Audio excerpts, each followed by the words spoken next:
In our delicacies, especially these days, there are children of London also be found colorful events and festivals are showcased in different parts of the region on Shillong for you. This is the Guyana Valley in northern Philippine Islands Festival. Your island, Valley of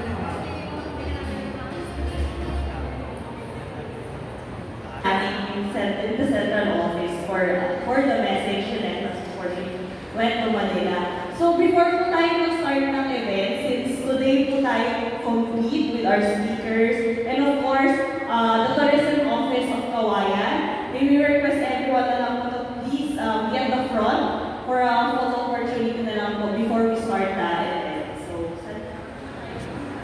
tayo na lang, dito na lang po tayo sa front, ha? Sir?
Let us all please settle down. So ito na po talaga, we're gonna start our lecture for the day. So for our first topic, so mentioning inclusivity. So actually the Department of Tourism has been campaigning for a barrier-free tourism. So familiar po tayo what barrier-free tourism is? Any idea? Barrier-free tourism. Barrier-free? So barrier-free tourism mainly focuses on our tourists or our guests that has special needs, special assistance, or what we call PWDs. So, meron po tayong partners that campaign for barrier-free tourism, and that one of them is the Philippine International Network on Accessible Tourism. So, they have been our partner and has been our speaker that was went to the best practice sharing session in other areas of the Philippines. Actually, this is already our 6th run. We had 2 last year, and pang-apat na po this year. So, without further ado, let me call on the President of the Philippine International Network on Accessible Tourism, President and Founder, Ms. Veneranda Mateo.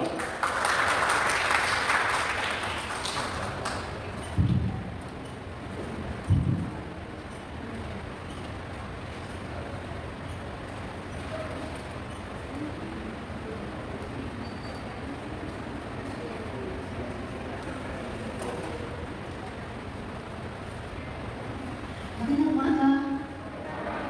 Ay, naku. Parang ayaw ko na mag-talk. Parang nalulungkot kayo. Magandang umaga.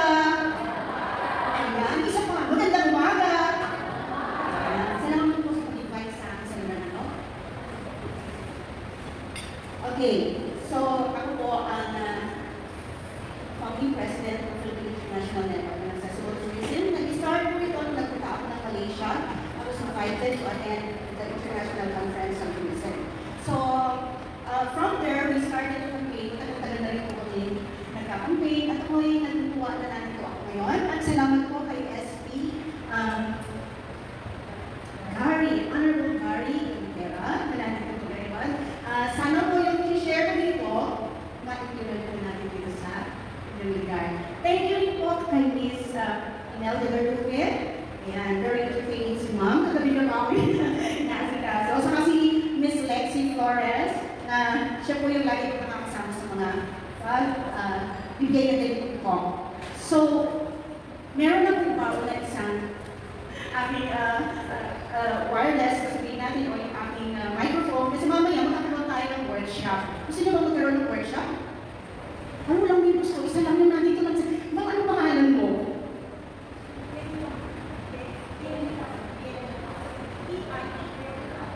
Ayan, since hindi ka lang yata yung magiging kasali. Start mo ba tayo? Pwede naman natin gamitin ng ano? Okay. So, ang i-share ko sa inyo ay hindi lamang para sa mga may kapansanan. Kasi pag sinabi natin accessible tourism, ano yung naiisip natin? May disability. Diba? So sa katulad ninyo na nasa services, ang inyong mga trabaho at ang inyong negosyo, so you are thinking more of a wider range of how you are going to earn. Diba? So kaya naman natin ito para maintindihan ninyo, ano ba yung mga dapat namin matutunan para maging mas maganda ang aming negosyo? Kasi pag patay ang negosyo, magsasara. Diba?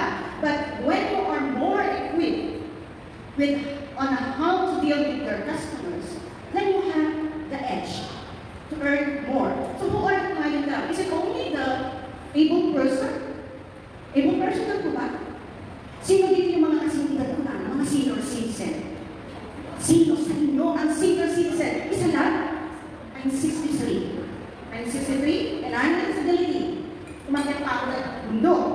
Okay? So 600 meters above the ground. So ibig sabihin, kung ako naiisan pa at senior citizen, I can do more. What about those who are younger than me? Diba? So yun yung target line nila. Diba? Tanong ko sa inyo, kayo ba bumabata o tumatanda? Sino ang bumabata habang tumatagal? Ay, bumabata na si Ma'am.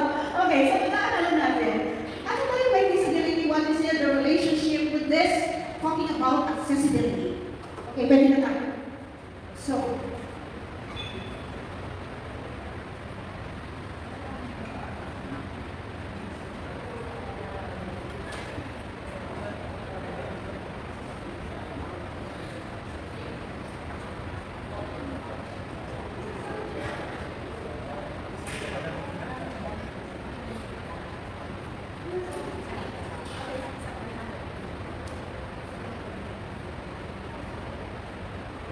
how do we have sustainable? So yung nag-attend ng UNWTO sa Resorts World, yung dumating yung ating United Nations, diba? Sa World Tourism Organization, sino yung nag-attend doon? Sa Resorts World.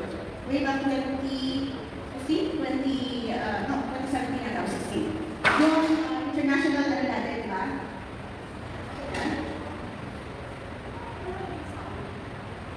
Wala pong sound. Wala tayong audio. So, ikukwento ko na lang. Okay. So, these are the different types of tourism na we would like to cater. Nasaan ka dyan?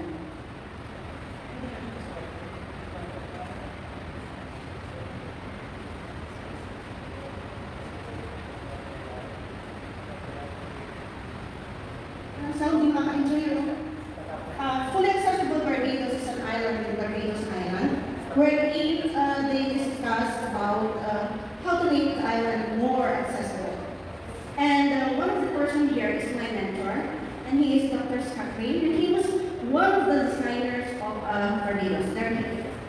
Yung guy po na yan ay may spine tumor na tinanggal yung kanyang node sa likod para mabuhay pa siya. And then, at the age of 15, mami po siya is about, ang age na mga 58, 59. And he was my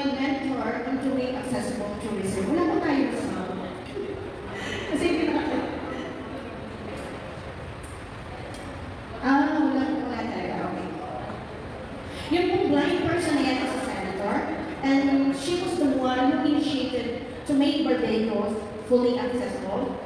She is Senator Carrie. Sige, abay lang po natin, no? Kanya. Gusto ko kasi marinig ninyo, ano yung sinasabi ni Senator Carrie? Okay.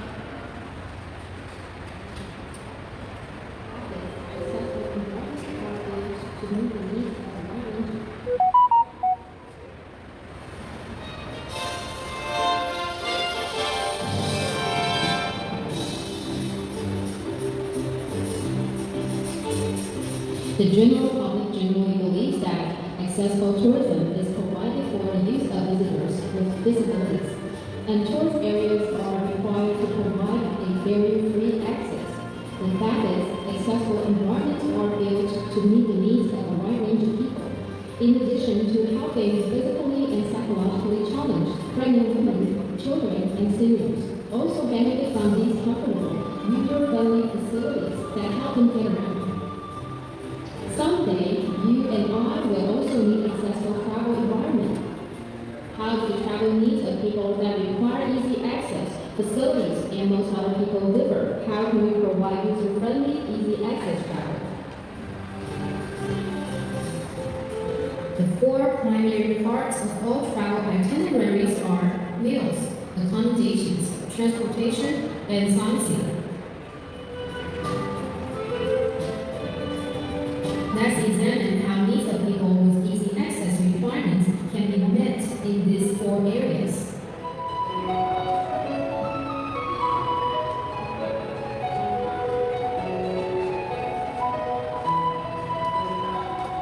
When taking tour buses, the needs of the physically challenged are often neglected. More preparation and consideration when making travel arrangements would make tours more pleasurable and relaxed for these individuals. 1. Service attendants can provide a box next to the door of the bus to make the climb into the bus more gradual. 2. Assist senior citizens, pregnant women, and children get on and off the buses. 2. Service attendants can provide assistance to people with disabilities. 3. Tour arrangers can choose buses equipped with lifts to facilitate embarking and disembarking of the physical challenge. Result transportation volumes using helping aid and assistance from service attendants to allow passengers and travelers with disabilities to enjoy their travels.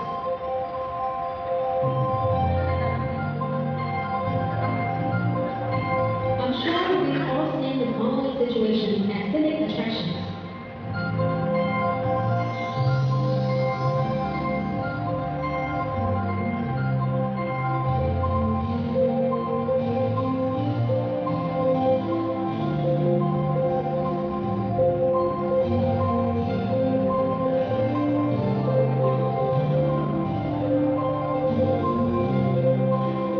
The needs of people with disabilities have been neglected at beautiful scenic spots.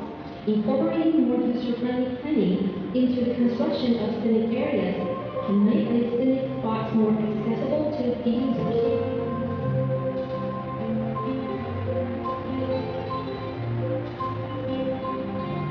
Assistance from service attendants and well-designed facility pathways can facilitate moving about.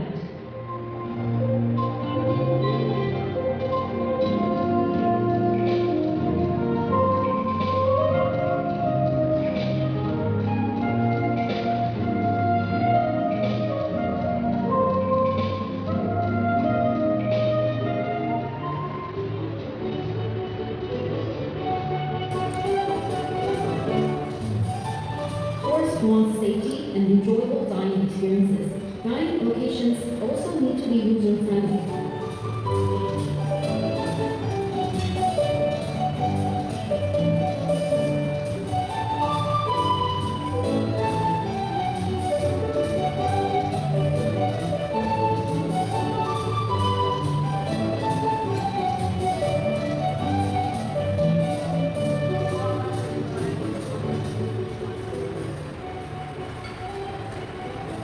Simple helping aids make places more user-friendly, and the thoughtfulness of business owners make it easier for them to move about.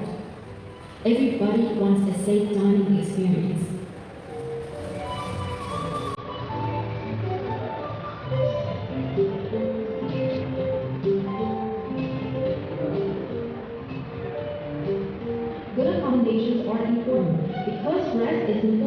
recharging the traveler's energy.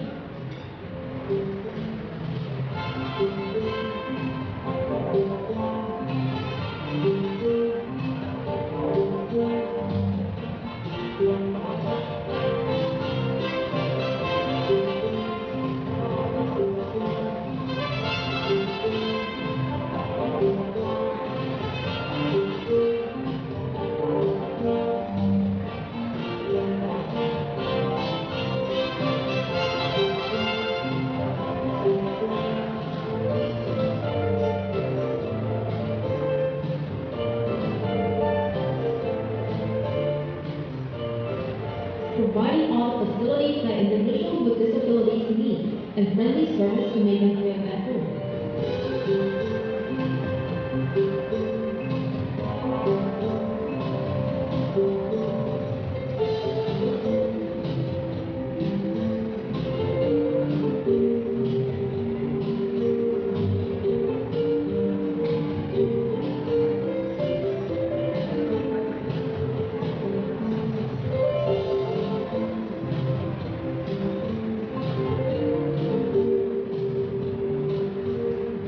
It's actually not difficult to provide for the needs of travelers with disabilities, with thorough travel arrangements made prior to setting off on a trip, assistance from employees and service attendants, and by providing appropriate helping aids, can make a trip accessible to travelers with disabilities.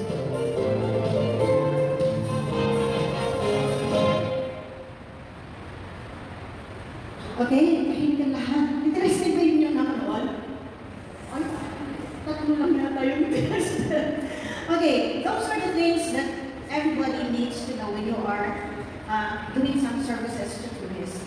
So kung turista ang inyong mga clientele, sabihin, ang turista ba ay yung mga nagagaling lang sa ibang bansa?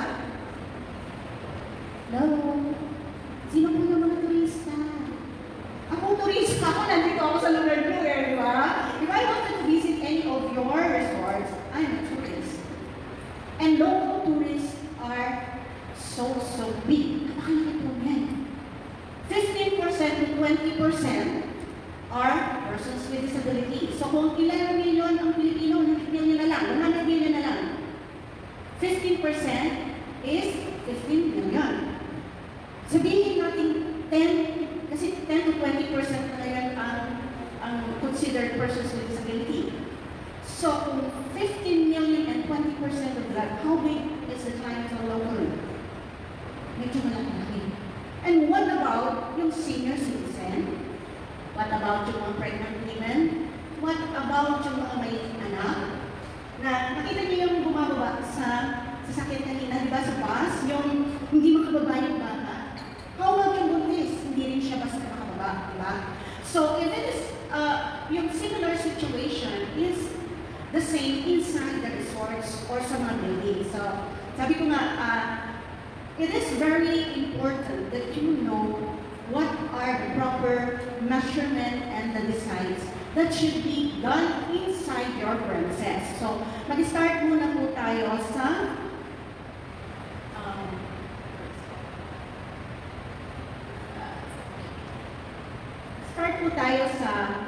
konting talk. So this is where I will start my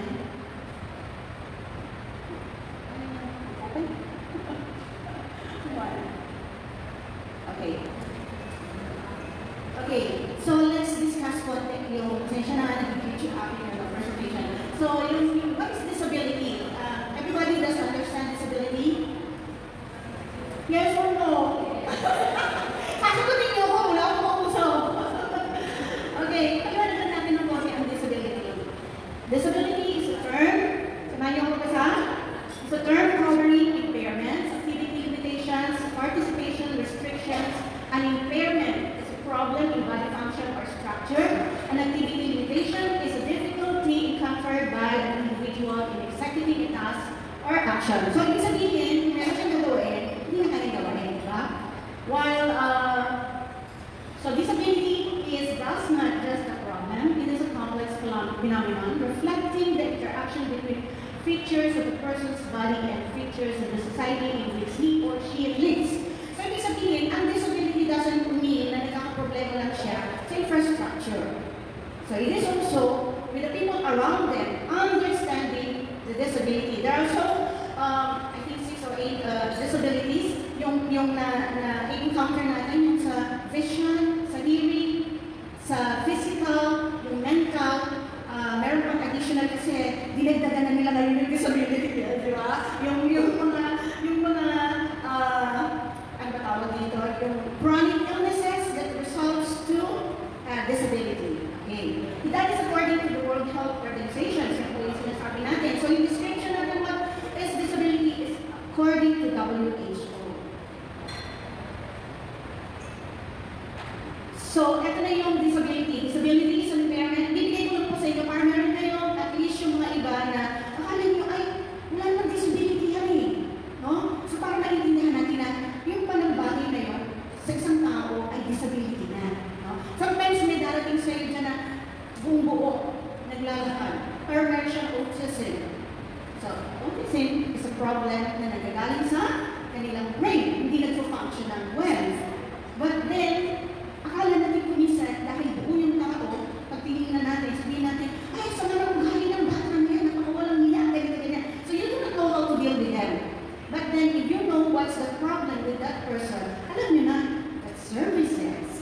So, once yung kasama noon ay nasiyahan kung paano niyo i-treat yung person with disability, sa tingin niyo, i-refer kayo ulit o hindi? Tataklo lang naman sa pinag-refer, bakit hindi sila i-refer? I-refer kayo ulit o hindi? Wala.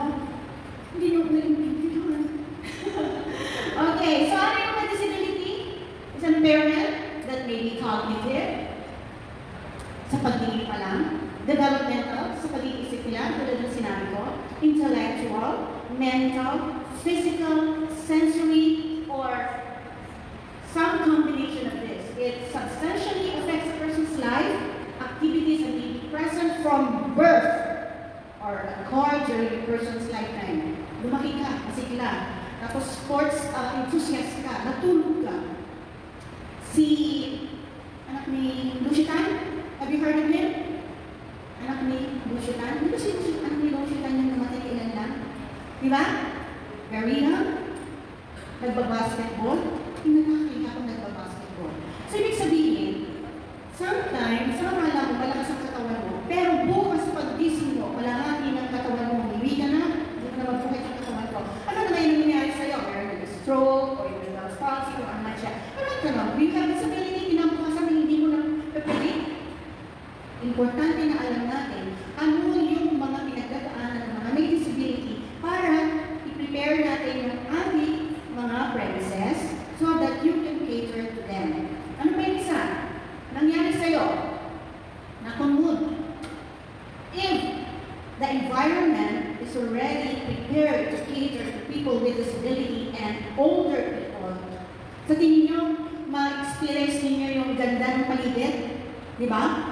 Kasi nakaprepare na. So, while you are young, you can be advocates of making the environment more accessible.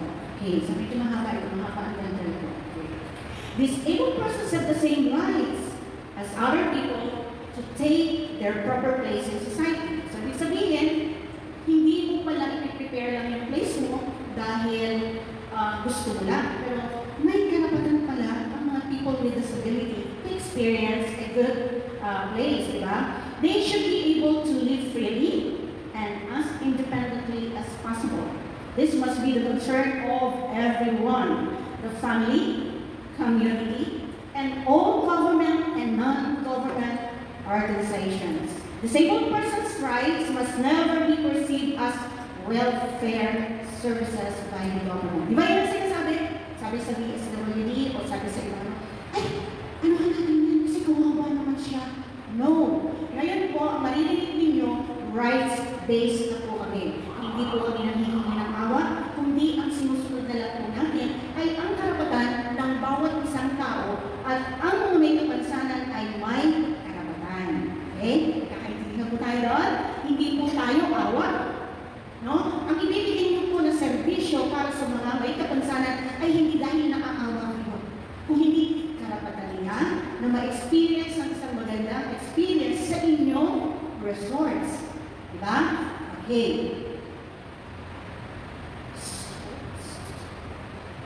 Okay, according to the Magna Carta for Persons with Disability, may mga Magna Carta sa mga gagawa, sa fisherman, sa mga teacher, sa mga bata, meron din pong Magna Carta for Persons with Disabilities. Doon po sa section 4 nito, definition and terms nito is for the purpose of this act. Disabled persons are those suffering from restrictions. Discuss na natin yan. Impairment is any loss. Sabi natin. Okay. Disability shall mean a physical, mental, or impairment that substantially limits one or more psychological, physiological, or anatomical function of the individual or activities of such individual. Ano pa? Okay. Handicap. Okay. Sa US po, ang Magna Carta for Persons with Disability, kaya ako po sinishare sa inyo, ay para maintindihan ninyo kung ano yung nilalaman nito. So sabi dito, sa US, ang ginagamit nila ay handicap. Dito sa akin, hindi na natin ginagamit ang handicap. Pero handicap is a different thing from just merely a person with disability. Handicap refers to a disadvantage of a given individual resulting from an impairment or disability that limits or prevents the functions of activity. Dalawang klase ng may disability. Isa yung buo siya, nakakilakad, pero meron siyang mental disability. Ako naman ay maaaring maging handicap kung hindi ako makaakyat o hindi ako makapasok sa toilet. That's handicap. Kakulangan mo sa pagkilos para magawa mo yung gusto mong gawain. No? Okay. Okay. We need rehabilitation. Pero ito yung pinaka-importante sa lahat.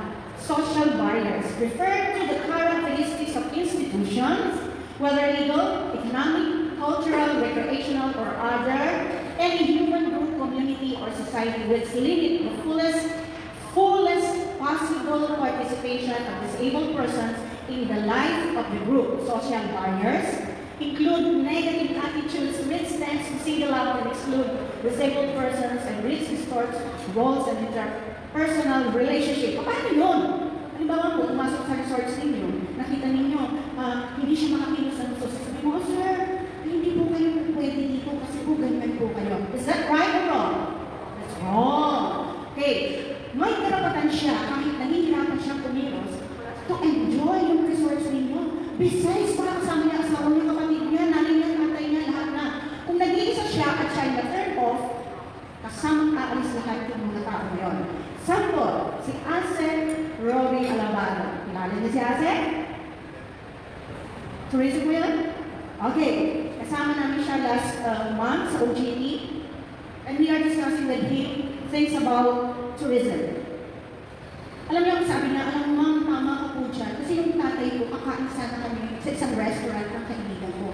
Kasama ang kapatid ko, pamangkin ko, lahat na 10 kami lahat. Pero ang tatay ko, hindi makaupo sa table. Kasi naka-wheelchair. Umalis sila. So, kinausap niya ngayon yung may-ari. Sabi niya doon sa may-ari, alam mo, bro, dapat 10 kami kliyente mo eh. Yan, hindi namin nagsama kami namin. Hindi kami makapasok. Alam mo kami nakakakain, yung tangan namin naiwan sa labas. So, ngayon, sabi niya, sayang, 10 kami. So, it can also happen to anybody in a restaurant or any resorts na kung pwede magkaroon kayo. Mga ito, nag-stay na ng 1 linggo, 10 tao. How much will you earn? Diba? To cater. Pero ano na ang sagot nung di ba yan, sa'yo na lang anyway, marami ka naman ibang kahit. Pero ang question doon is, kung yung 10 na yun ay may kakilala rin na may disability at nakapasok doon sa inyong resorts, what will happen? Ako personally, kapag maganda yung experience ko sa isang resorts, I will tell anybody na, ikakampanya ko pa yan. Hoy, punta kayo doon sa Johnny. Kasi alam mo, ang ganda ng services nila, plus ang ganda ng accessibility doon. Nakakapasok ko sa toilet ng maayos, naaabot ko yung shower, makakapaligo ako. Mas ilang sa lang may disability, makakapasok siya. Will it be a plus or a negative recommendation? It will be plus, diba? So mas maraming pupunta sa inyo. Pag sinabi namin na, ako pa maraming nagtatanong sa akin kasi madalas lumalabas ako. Ang connection ko kasi is not locally. My connection, hindi po yabang yan. Nagsasabi lang po ako sa inyo. My connection is international. So meron ako mga pupunta dito ng mga foreigner na gusto pupunta nila dito sa akin. Wala akong nalagay masyado. Kasi konti lang room, listing na talagang certified na DOT. So it's time for all of you to start na maging yung requirements ng DOT ay i-follow ninyo so that pag nagbigay sila ng listing sa amin, babasahin na lang namin doon. Actually, wala akong masyadong maibigay. Meron akong isang German po ito na nag-scuba diving, pero meron siya, pag sa gabi, naglalagay siya ng, meron siya ng tawag doon na parang makahinga siya. Hindi naman yung nakatubo dito. But then, he uses it when sleeping kasi nagbabara yung kanyang daanan ng hinga. And both of them wanted to go to Palawan and stay in a place na may kuryente, mayroon kasi to support yung kanilang gadget, and they can go to the scuba diving na maayos, madali. Wala silang makuha sa sasakyan. Kailangan silang makuha siya ng mga lugar. Accessibility dahil wala yung tao. Remember the one yung naka-wheelchair papasok sa toilet? Nakita niyo, di ba? Hindi makapasok basta malaking tao. Ang sizes po ng wheelchair is from 12 up to 20. So, ano yung sizes na yun? Pag 20, super lapad. I'm a wheelchair assessor din po. Nagsusukat ako ng wheelchair para sa mga may kapansanan. So, yung 12 yung mga pambata, at pag 20 talaga yung malalapan. Pag 20 na yan, supposed to be dapat 90 yung inyong wide ng door ninyo para 90 cm para makapasok yun. Itong 80 lang. Tapos yung client ninyo is supposed to be to go in sa 90 para papasok yun. Hindi na siya makakapasok, diba? Pero sabihin mo naman, Mami, hindi naman po lahat ng mga tao dito ay 20 ang size. Well, it's an opportunity.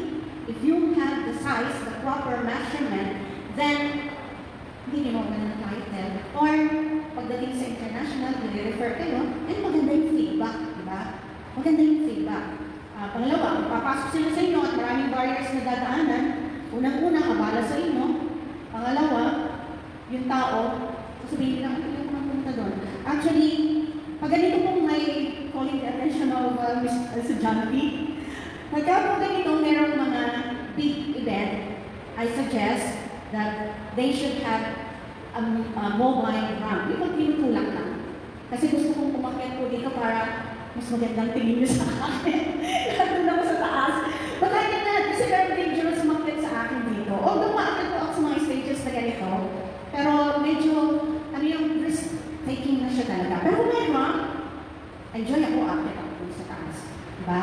So, okay. So, naintindihan na po natin yung tungkol po sa accommodation. Ayan. Reasonable accommodation include improvement of the existing facilities used by employees or by everybody. Kasi ito yung sa mga karta for PWD. But it doesn't mean that it is only for employees, but it should be for all persons with disability in order to render this readily accessible to and usable by disabled persons, and modification of work schedules and assignment for employees na mayroong mga empleyado na may disability, and appropriate adjustments or modifications of examinations, training materials. So, that's for people with disability. Pero ano yung sinasabi natin dito?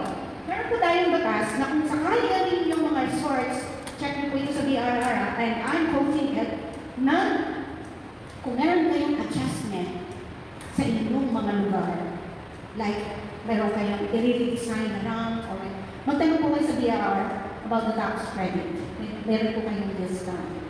If you employ people with disability, meron din kayong tax credit na makukuha, or employ people with disabilities. Ngayon, yung designing ng inyong lugar is makakakuha din po kayo sa gobyerno ng benefits yan.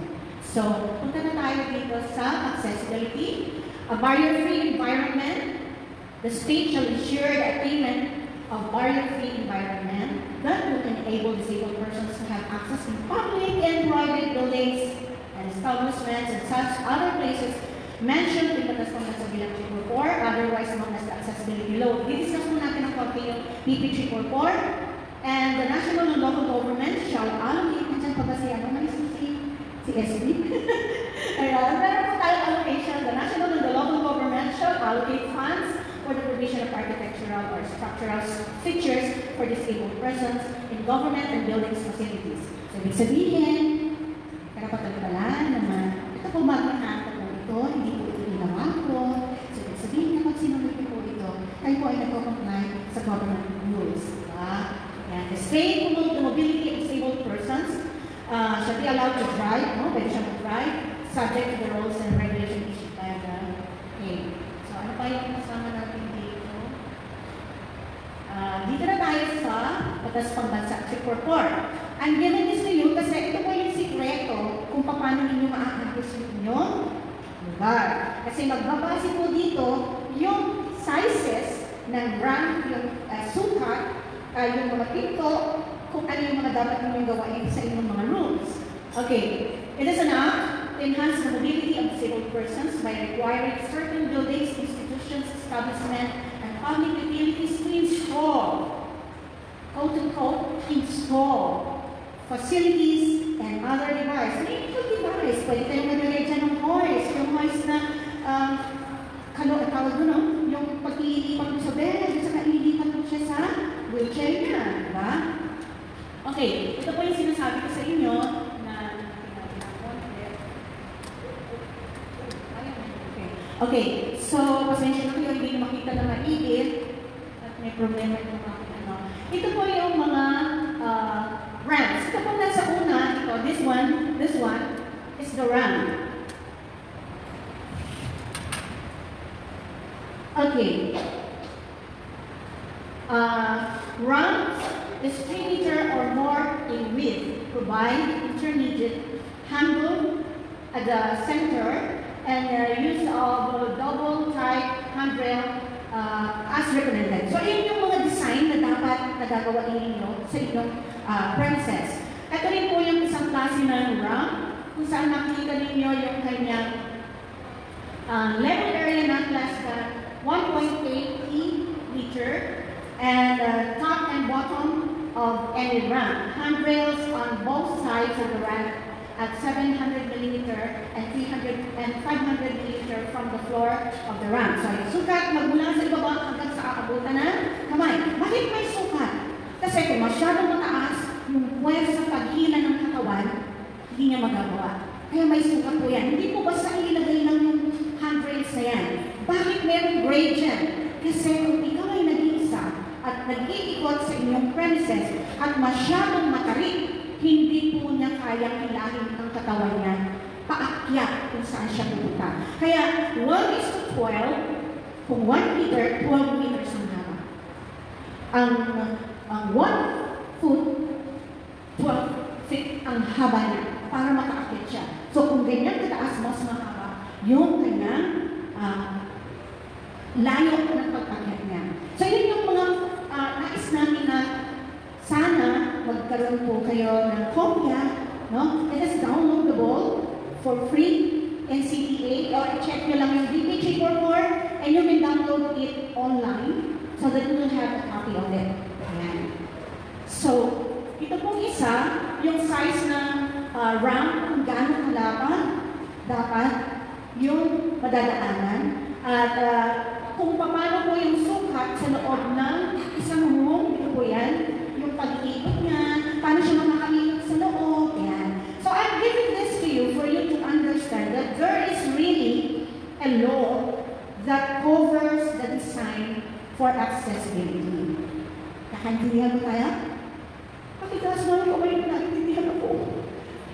Okay. Ako kasi nagsasalita ako, kausap ko lang yung sarili ko. Okay. May kasi ako minsan magpapaliwanag, no? Pag hindi interesado kasi yung mga, may pinag-usapan na yan, suwak-suwak na yan, no? So, I'm trying to relate to you what is the meaning of these things para pag tinignan po nyo, interesado na kayo, ay, teka nga, paano makalaki yung door natin? Di ba? Gano'n malaki according to BPG report? Yan. So, bibigyan na po kayo ng award. Yung isang taga dito, anong lugar mga, Mr. Chief? Santiago. Ano yung nangyari sa Santiago City? Dahil kinukwento mo sa akin, binigyan ng Apolinario?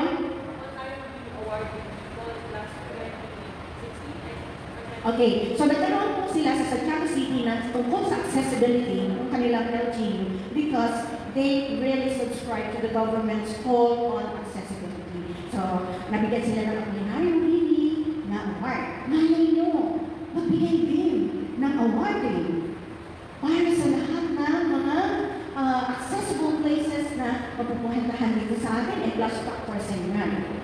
Okay?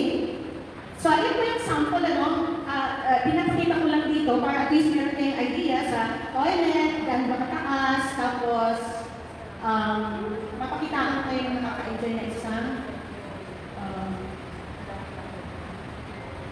para ma-enjoy niyo talaga yung ano. Dito po yung infographics.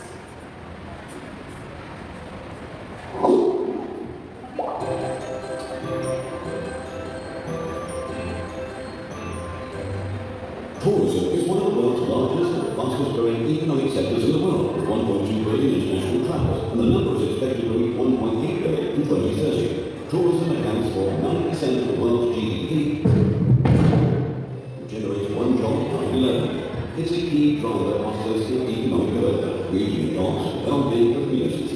It is also an integral part of the lifestyle of much of society and an experience of personal growth, therefore a right for all citizens. Tourism offers that don't cater adequately for the requirements of the potential customers do not exploit the full potential of this promising market and may prevent someone from enjoying the same freedom to travel as other people. Among people who experience travel obstacles, there are many who have specific access requirements of different kinds. These include people with disabilities, physical, sensory or mental, older people, people with special dietary requirements and so on. But everyone can express specific requirements for a limited period of time. When expecting a baby, when having a baby, when incurring in an accident. Today, the percentage of tourism offers that can supply services adequate to these people's requirements is still low. Approximately only 9.2% of the overall supply of tourism services. Tourism still presents many barriers, physical and communication barriers, but also cultural barriers in terms of access to information. Accessible tourism for all aims at removing these barriers and guaranteeing people with specific requirements the possibility to enjoy their holidays and their leisure without obstacles and difficulties. People with specific access requirements represent a big and growing potential market. According to the World Health Organization, there are approximately 1 billion, up by roughly 36%. Moreover, on average, people with specific access requirements in the European Union travel with about 1.9 companions. Therefore, the economic contribution of accessible tourism should be widely amplified. But they belong to different segments.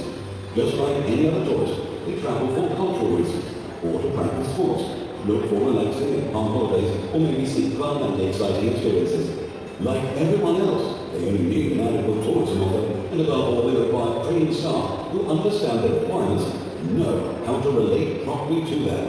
But that's another story that we'll take up in the next lecture. Enjoy your week and go to the next video.